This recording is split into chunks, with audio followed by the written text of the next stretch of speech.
Coming Home, a podcast with Lane Kennedy.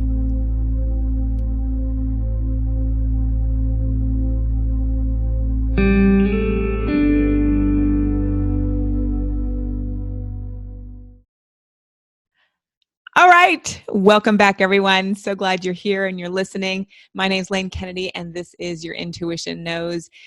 I am continuing on with the mini-series where I'm talking to some of my favorite soul sisters who went through, this really intense Yoga Nidra training. And for all of us, it was a journey. And as you've listened to each of these conversations, I've been able to extract a little bit of information and share it with you on really what the power of Yoga Nidra is and how transformative it is. And so today, I'm really excited to share with you guys and introduce Carolina Lopes. And, I murder her name every time I say it. But let's just be honest here. I have no accent. I'm married to a Venezuelan, right? So Spanish is like in our house, and it just doesn't work. So Carolina, welcome to the show. Thank you, Lane. It's such a pleasure to be here, and thank you so much for inviting me. Yes. Yeah. So I know a little bit about you and like the crazy adventure that you are on in your life of like really diving into your spiritual path. But I know, our listeners probably want to hear a little bit about it. So give just a brief like introduction of who you are and like how you got here. Yeah, for sure. So my name is Caroline. It's pronounced Caroline. It's okay. No one gets it right at the first time. Yeah. Caroline. Yeah. Caroline Lopes. I'm from Brazil. So my I'm gonna call my journey a spiritual journey. Mm-hmm. But whatever resonates with who's listening, you can call it like a deep into your subconscious mind. Mm-hmm. You can call it your religion. I call this my spiritual path. And my spiritual path started about 2.5 years ago. I was going through a really tough moment in my life, and I guess that's for most people how it triggers the journey inwards and getting to know yourself. When the outside shakes a little bit, it really forces you to go inwards. Mm-hmm. Right. And for me, that happened 2.5 years ago. It was just something in my relationship and my plans for the future. That's not the point here. I think what goes after that is the most important thing. Basically, that really forced me to start looking for something else, looking for myself in ways to really connect to what's inside of me. Because at the end, what I see right now at this point of my life, that this is what we're here for in this lifetime, is just get to know ourselves, heal what needs to be healed so we can help others do the same. It's like this little domino effect, mm-hmm. I would say. Mm-hmm. So then I started learning a little bit about meditation, and I got really hooked on the work of Dr. Joe Dispenza. I think mm-hmm. you and I talked about it a little bit. Yeah. Yeah. I'm a huge fan. And it was such a huge shift in my life. And Dr. Joe Dispenza, he does yoga, a similar technique of Yoga Nidra, but I had no idea they were the same before. And my search ended up with me going to Thailand, spending time in Thailand, getting in touch with tantric yoga traditions. And we would spend several hours there on this little island doing heavy breath work and healing practices for several hours. It was insane.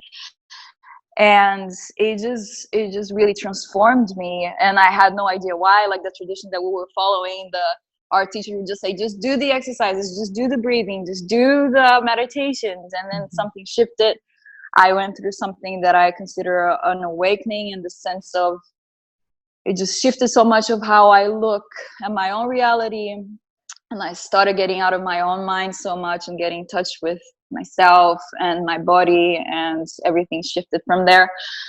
And from there, because I encountered someone in my life that I now consider being my soulmate. After that, it was almost like something magical happened, and I met this person, and they're from Los Angeles. I came to live in Los Angeles, and at the meantime, I was following this person who is our teacher, who I love and adore so much. And I got to Los Angeles, and I had no idea actually where she was, but I was doing her Yoga Nidra meditations, and then finally I realized she was here, and I was like, oh my God, this woman is here. I need to go and talk to her and find her. And the day that I went to take her class, she told me, I'm doing a teacher training in Yoga Nidra. And she said, I have one spot left. And that was my spot. And, that's how we met. I remember you were the very first person that I talked to when I got there. And we were doing the practice a lot of times, you and I, on the next to each other.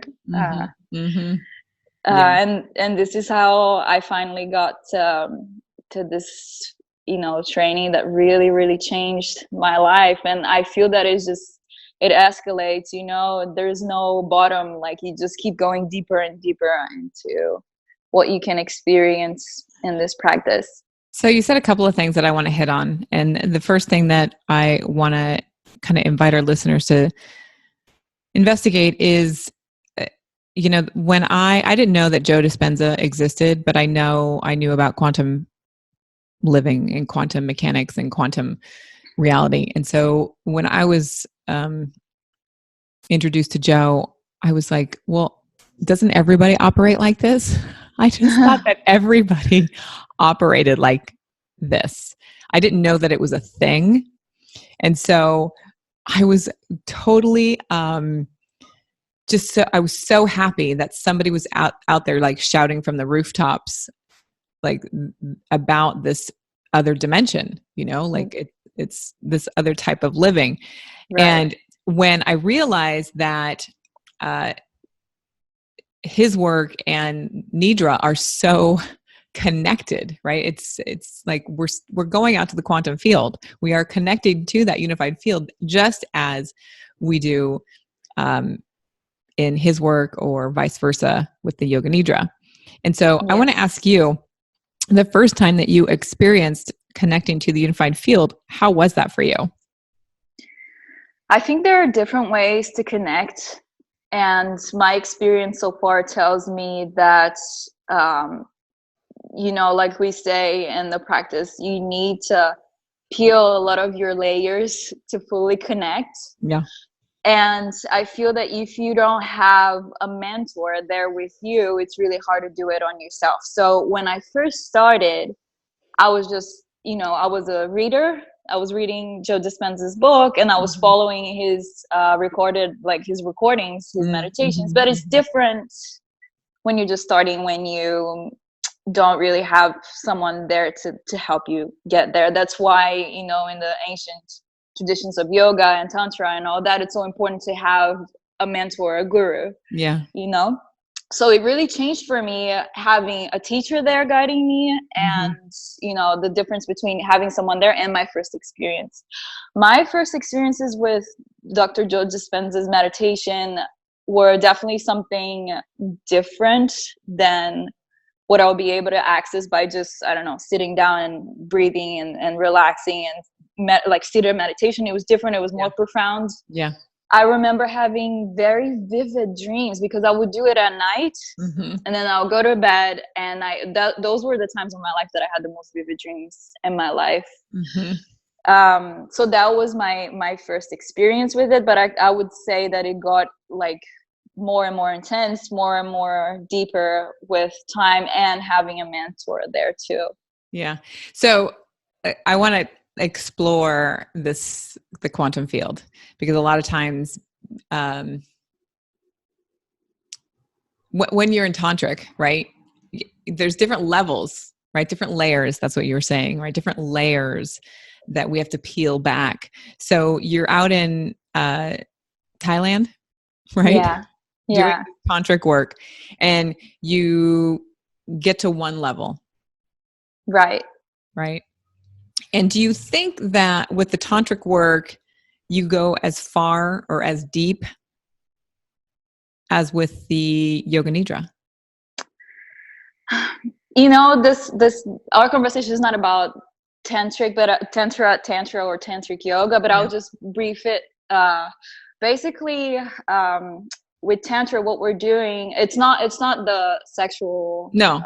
It's not the sacred That. sexuality. Yeah, it's so basically the difference between tantric yoga and, let's say, normal yoga is just that you use all sensory elements that you have available in order to kind of pass, how can I explain this?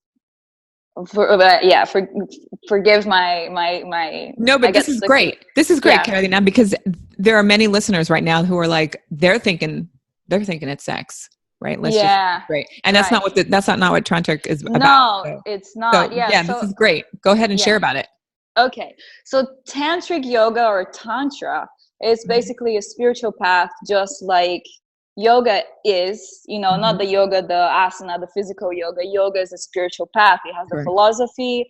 It has the physical part, yes, but it has the meditation. It's a whole, it's a group of things that make it a spiritual path. So with tantra is the exact same thing. You can even call it a religion if you want. There's all the sutras, the texts that we're reading, all of that. And then the main thing about tantra is that you use all your sensory elements. You use your vision and your breath and visuals, and all that is a combination of sensory inputs that will take you deeper into your practice and your, finally reaching to what we're talking about, the quantum field. Right. But those are just ancient practices. They had no idea about quantum physics at that time. But finally, what they were trying to do is what we now understand through science, which is just getting access to your subconscious, which gives you access to the electromagnetic field that is around us. Correct. So responding to your question, you know what? I feel that with most of those traditions, it all just leads you to the same place. It does. Yeah. There's no your yoga is better than mine. There's no your religion is better than mine. No. The what can be better is that you yourself, not the tradition, not your teacher. What can be better is how much you open yourself up to receive. Yeah. That's what makes it better or not. Right. For so, you, right? Like it's for you. Yeah. So, Dr. Joe Dispenza's work is amazing, and it has, its features that make it so powerful, and then Yoga Nidra as well, and then Tantra, and all of that, they're all like, I feel that they're all different versions of the same thing. Yeah. They're tools to get you closer to yourself. They're tools to open up your heart. They're tools to get you deeper into your subconscious mind. They're tools to the awakening. Yes. And there's no hierarchy. There's no one is better. I think we're all different souls working from different operating systems trying to reconnect. Right. So whatever's going to help is going to help. Right. So I think it's so wonderful when somebody, steps on this spiritual path and, they start chanting. I am not a chanter. Okay. But if chanting is going to awaken you, I'm like all for it. Right. I'm so resistant to chanting. I can't even tell you. I just don't they're all going to a yoga class and then they'll do the chanting at the beginning or the end. And I'm just like, oh God. Nope. I will walk out. I'll be just like, I can't do this. Oh, wow. Yeah. It's so funny, right? So there are all these spiritual tools and some fit and some don't, or I'm just not ready for that yet. Right. Yeah. And that's okay. Okay. We're all different. That's the beauty of it. And what works for me won't work for you. And that's why it's so amazing that we have different practices and all different these different traditions. practices. Yeah, because imagine if we all had to do the chanting in order to be aligned. Like, we wouldn't be talking. Elaine would be doing something else. I would be gone. She'd be gone. Yeah. Oh my God. So let's get practical for a minute and share like how you do your practice. Do you have a place in your house? Did you like create a little sanctuary or how, like? Yeah, I do. I Oh, do. cool. Yeah, I think I remember my teacher in Thailand would always tell us that it's important to have like a little altar, Mm-hmm. you know, a little area of Yeah. your in your house that would be just your sacred place, because you start building the energy there, and you start building the energy inside of yourself, the way that the relationship that you have with the little, you know, physical space. You know, That's really cool. For me right now, for me right now is just my yoga mat and a few pillows. I don't have anything special, like, you know, lights or maybe I'll lit up a candle too. Eventually I want to make it more you know, just prettier. But yes, I do have a specific spot in my house that I use to practice. I try to practice every day. You know, I feel that I don't know if we talked about it, but I'm teaching now every week. I have, you know, I have a class. It was given to me. It was offered to me to teach by a dear teacher who was actually someone that our teacher taught for at her studio. So where are you teaching? Where are you teaching? So I teach in Los Angeles, in LA, in downtown LA. It's at the studio called Peace Yoga. I teach there every Thursday night from 8 to 9 p.m. So what this person told me, her name is Sherry Ray. She's been teaching yoga for something crazy, like 25 years. And once I walked in her studio, in her studio, she told me, you know, what makes a teacher a great teacher is, number one, they practice their own practice every single day. Yeah. And number two, that they were taught by excellent teachers. Yeah. And I guess I check both points. Yeah. So I try to practice every single day, at least once a day, in my little sacred space. Yeah. Every time is different. It's I think one of the many amazing facts about our practice is that it really gives you what you need at the moment. You know, sometimes it's an idea that comes to you. Sometimes it's a message, even. Sometimes it's just rest. You know, your body needed to sleep, so you sleep and you wake up feeling brand new. So every time I go in, for me, is different. And also I've been working with the same intention, which is part of our practice too. Okay, so let's get into that. Okay, so I've been I love this, like, you've been doing the same practice, using the same intention. So one of my favorite teachers is Tanis Fishman. I love. Oh my God, yeah. Like she just she's my teacher. So I have many teachers, but she's one of them that I continue to go back to. And there's one Nidra that it's on replay. Oh my God. Here every we go. day, right? Okay. Every day. I've done all of hers. And I go deep, right? I go deep in and I'm in that place. And then I wake up when she goes into pairs of opposites. But and it's not wake up, I become more lucid. Right. When she goes into the first pair, which is fear. And I'm like, wow. Fear. So if you're listening to this and you're like, what are they talking about? Because we're getting kind of geeky here on this, is that in the practice of Yoga Nidra, there is a section in the practice where we look at pairs of opposites, and these pairs of opposites allow the person to live with both good and bad, or with both comfort and discomfort, or hot and cold. Because if you're just in one, you're going to stay in that one, right? But if you're invited to feel both, right, you can assimilate that and you can reflect from it. And then all of a sudden that fear or that ache or that pain dissipates because you're able to live in both at the same time. Do you want to add anything to that, Carolina? Yeah, I find that specific part such an incredible and such, I don't even know if I would say well thought, because I feel that, right. like, how can someone even analogically come to that conclusion that you can play with human emotions like that? Right. So honestly, I really think it was a message that was received by someone and Yep. integrated into the practice. Yep.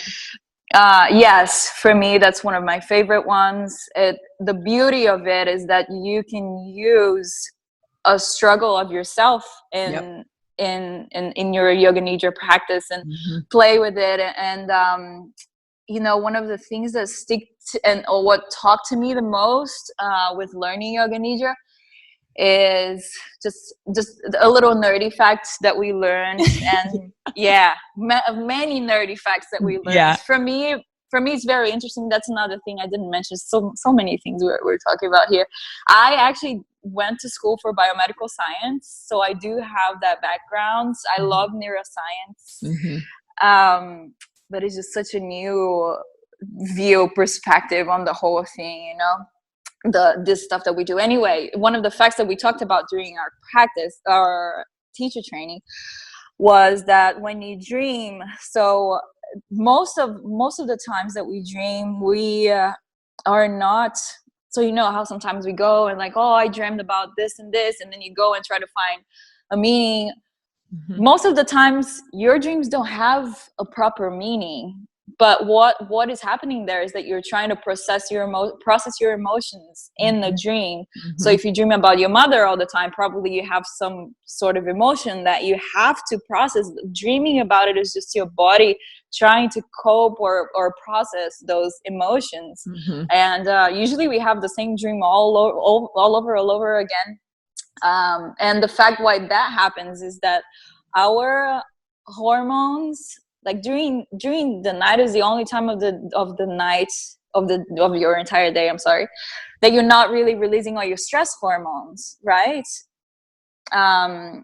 So you're not really releasing your cortisol hormones when you're in that specific part of dreaming, of your sleep cycle, So with our practice, the fact that we are playing with our emotions there and opposite emotions, it gives you a safe space to try and process those emotions that you need to. So if you're working privately with a mentor or a teacher, and you have something that you need to work on, that's a beautiful part of it, to work on those emotions that are personal, that are yours, and not necessarily you can't do it while you're awake, because they trigger all this, sometimes trauma, sometimes a lot of stress. The stress response, the chemicals that are released when you think about that one specific whatever fact that happened in your life, or your mother or your ex-husband, whatever it is, like not necessarily you can process those deep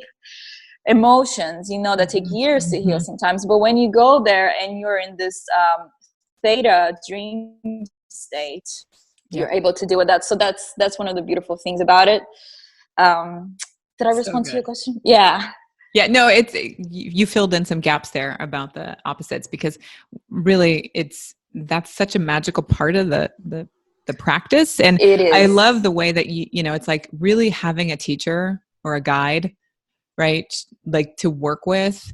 I don't know if you're doing this yet, but like I'm creating nidras for people, right? And guiding them. Like, so it's very specific. They come to me and they say, I want to like deal with this.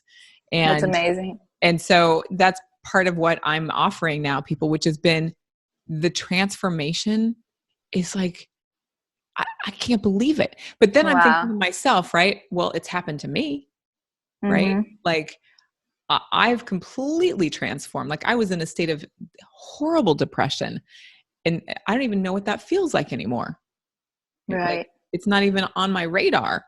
So I think the pairs of opposites are such a juicy part of this practice. And I just encourage anyone who's listening, if you live in Los Angeles, find Carolina, just find a Yoga Nidra teacher to like guide you, you know, and hire them to create a practice for you, because you will find the relief.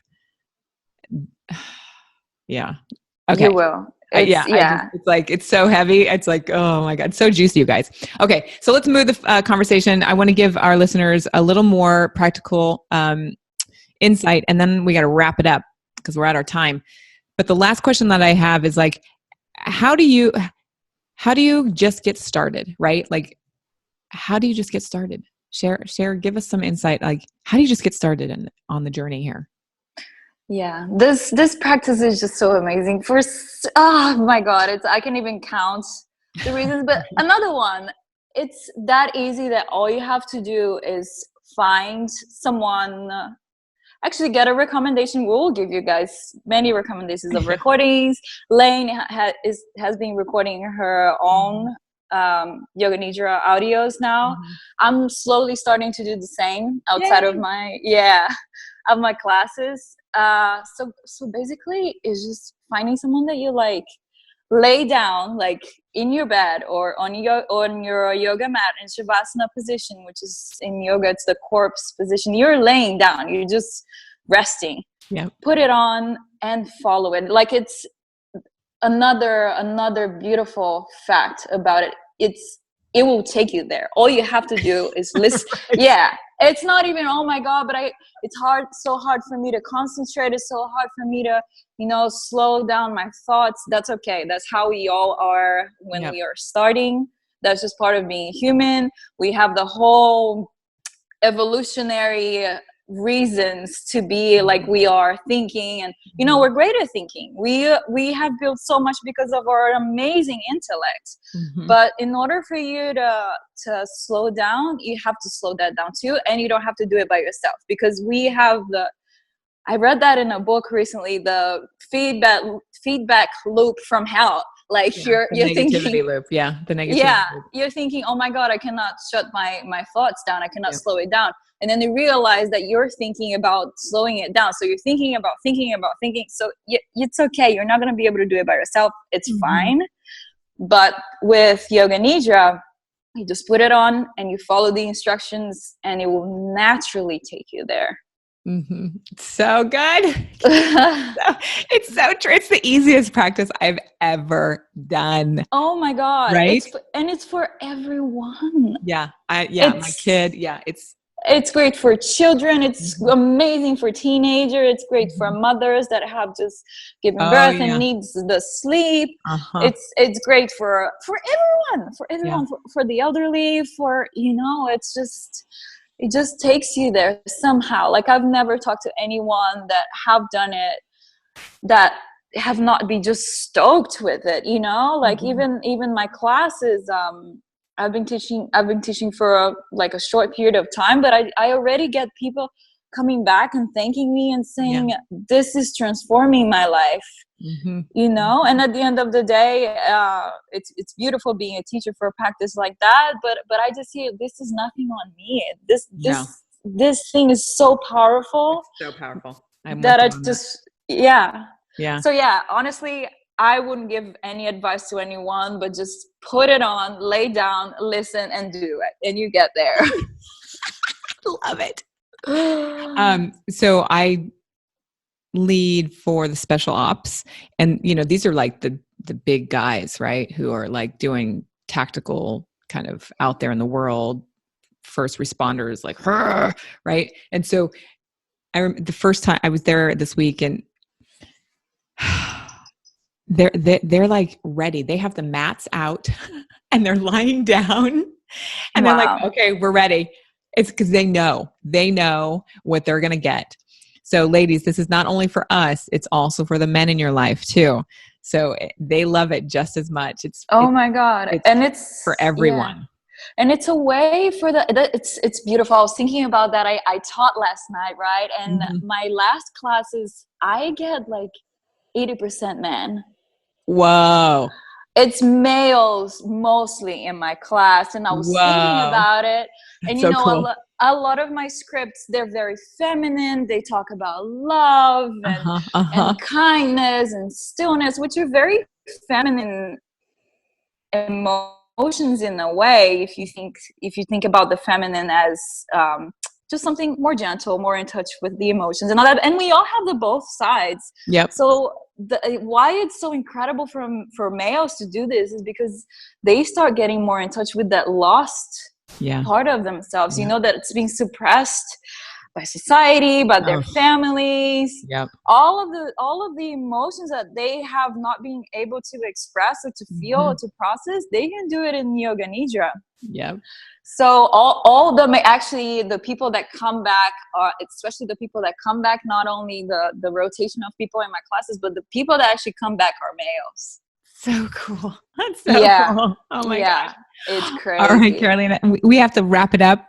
We've gone way over our time today, but I just so loved our conversation. Juicy. Where are people going to find you? You want to have them go find you on Instagram? Yeah. So my Instagram is Caroline, it's spelled like Caroline, Lopes, Lopes Rio. And you'll find me there. If you guys are in LA, you can come check out my class at Peace Yoga Gallery in downtown LA. Super. And thank you for this opportunity, Lenny. Thanks for your listeners. It's been such an amazing journey for me, and I'm so honored to be able to share a little bit of it with you and with the listeners today. Yes. So guys, make sure you go and find her on Instagram. She's gorgeous. Get to her class. She's delightful. She's such a big, warm heart, and she has nothing but love to give. So get over there and follow her and find her and take a class and let her help you open up your heart. Thanks for listening today. Come back for another episode. I'm going to return next week with another juicy guest. I don't know who it is yet, but it's going to be a good one. May this day bring you something light, something bright, and something so wonderful to fill your heart so you may be the best you know how to be. Until next time, friend, take care. Don't forget, grab the app. Start your journey with Yoga Nidra today. Thanks for listening. Coming Home, a podcast with Lane Kennedy.